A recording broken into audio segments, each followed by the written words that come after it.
Hey guys, what's up? It's been a while. I want to give you updates regarding university admissions in the US. First, let me give you a breakdown on how the calendar works. Okay, the academic year. Uh, it depends on the university and the community college. Most often, the academic year begins in fall.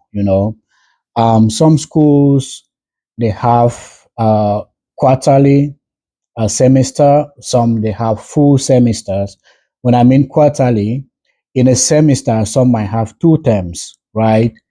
And there are three semesters. We have four, spring and summer.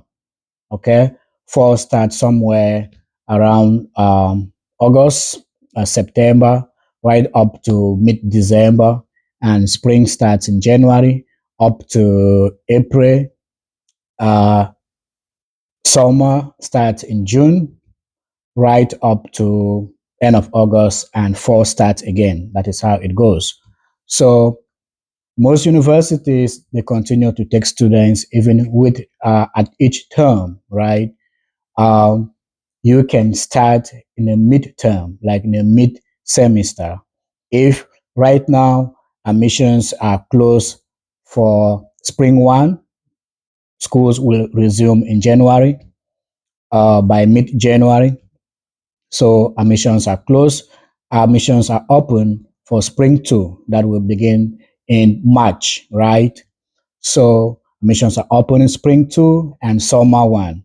So you can start your admission process, your application process right now if you want to catch up in the March entry, March 2025, or you want to come in May 2025, right? May, June.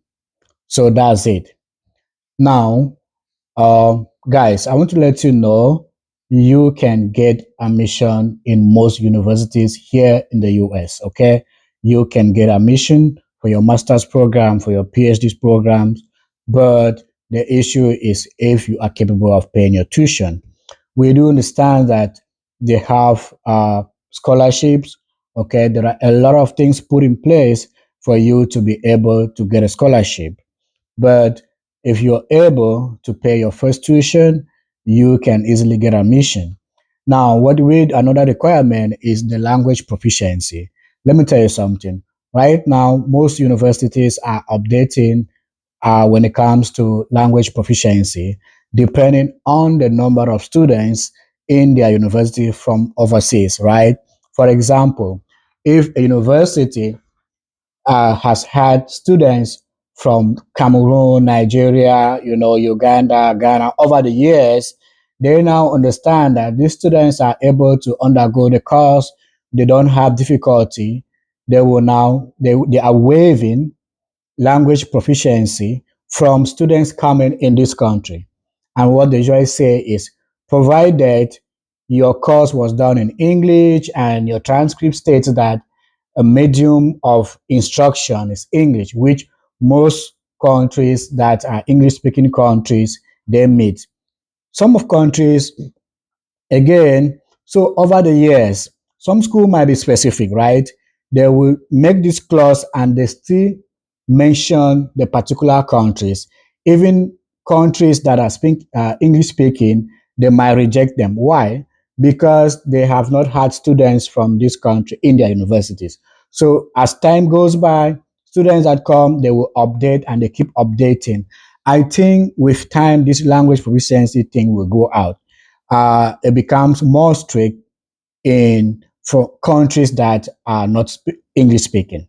Remember, years back, even English speaking countries, it will be difficult for you to get admission. They always require you to provide English language proficiency, TOEFL. TOEFL is mostly used in the US. IELTS is used in the UK. They also use IELTS in the US, but most often is TOEFL. Over the years, most universities and community colleges have updated their requirements and waive language proficiency from countries that they study in English. There are few. So what we do at Elmgen Healthcare Consulting is that we search for these universities. Guys, I know that this language proficiency is a drawback. I can imagine how many times you've had to take this exam over and over just to meet the required marks so that you can have your admission. Come to us. We are in contacts. We have searched. We continue to search to get universities that language proficiency is waived. Second point, we go into universities that their tuition is less, and by other means we can get scholarship. I am not guaranteeing scholarship. We can work it out. There are various ways for you to get scholarship besides your bachelor degree. If you have some certifications, you have been doing some community work in relation to what you want to do. You are a youth development in your country, you carry out some project, you want to come over and do a master MBA, you know, some of these certifications and your work and everything put together, we can get a scholarship. We can apply. You can get some partial scholarships, right? You can get them. So, guys, we are open to receiving application, receiving students who wants to study here in the US. Come to us. Let's talk one on one. We have various options. We will discuss with you one on one and tell you the requirements and everything and see how we can start the process, right? So, guys, get to us at MJN Healthcare Consulting. We are on YouTube, we are on Facebook, we are on TikTok, on my personal page. Guys, we are open. All fields. You are a nurse, you all accounting, management, political science, sports, all professions, okay? Come to us. Admissions for bachelor degree programs, we can get them for those who have at least a 2-year diploma, but most often it's easy to get a master's program, admission for master's programs and doctorate programs.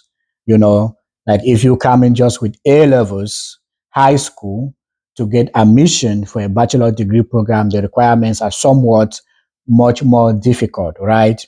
So get to us. Let's talk about it. See you guys. You have any question? Ask your question. We'll get to see how we can answer your question. See you.